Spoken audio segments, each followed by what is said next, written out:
দেশবাসী জানিয়ে রাখি আপনাদেরকে যে ধান রোপণ করতেছে কৃষক তার এই ধান রোপণ করার ক্ষেত্রে শুরু থেকে শেষ পর্যন্ত কত টাকা ব্যয় হয় এবং তার কি লাভ হয়, লাভ না লস সেইটা আপনি এই যে কৃষক যে অরিজিনালি তার নিকট থেকে আপনারা একটু জানিয়ে নেন।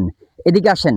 হ্যাঁ আঙ্কেল, আপনি যে ধান রোপণ করতেছেন এই ধান রোপণ করাতে 1 বিঘা মাটিতে আপনার শুরু থেকে শেষ পর্যন্ত পানি এবং কীটনাশক মিলাইয়া কত টাকা খরচ হচ্ছে আপনার?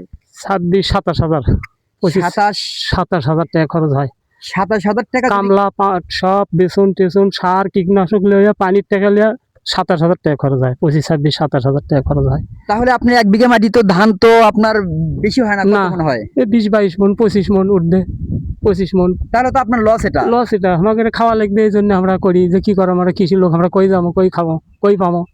এর সমস্যাটা কোন জায়গায়, কি কারণে এত সমস্যা? দ্রব্যমূল্য, সার কীটনাশক সব জিনিসের দাম মহঙ্গা, এই জন্য কীটনাশক সার পাও সব মহঙ্গা, ইউরিয়া সার পটাশ টিএসপি সব দ্রব্যমূল্য দাম মহঙ্গা। আপনি জনাব তারেক রহমানের নিকট থেকে আপনি কি আশা করেন আগামীতে?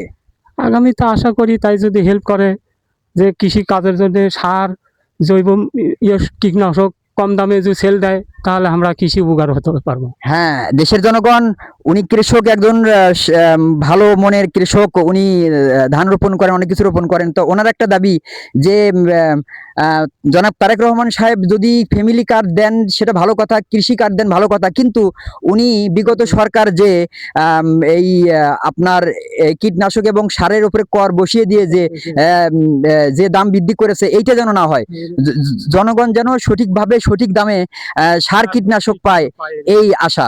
তো আপনি জনাব তারেক রহমানকে তার মন থেকে একটু দোয়া করেন, সে যেন ভালো থাকে। আলহামদুলিল্লাহ, তার জন্য আমরা দোয়া করি, তাই যেন দেশবাসীর জন্য সবার মঙ্গল হাত কাজ করতে পারে, আমরা তার জন্য দোয়া করি। হ্যাঁ, ধন্যবাদ আপনাকে। ভালো থাকবেন ইনশাল্লাহ। হ্যাঁ হ্যাঁ, দেশবাসী, কৃষি কার্ড তাদেরকেই দেওয়া হবে যারা কিনা পরিশ্রম করে অল্প কিংবা সীমিত আয়ের মানুষ, তাদেরকেই দিয়ে জনাব তারেক রহমান সাহেব উপকার করবে, দেশের মানুষের উপকার করবে।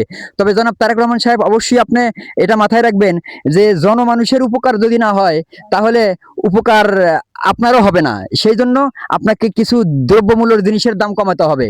এই যে দেখেন তারা কত কষ্ট করে ধান রোপণ করতেছে, কি একটা তাদের আবেগ অনুভূতি যে আমি ধান পাবো বিঘায় মাত্র 20 থেকে 25 মন, কিন্তু আমার খরচই মনে করেন 26,000। ধন্যবাদ, সবাই ভালো থাকবেন, ভিডিওটা লাইক শেয়ার করবেন যাতে করে মানুষ দেখতে পারে। আসসালামু আলাইকুম।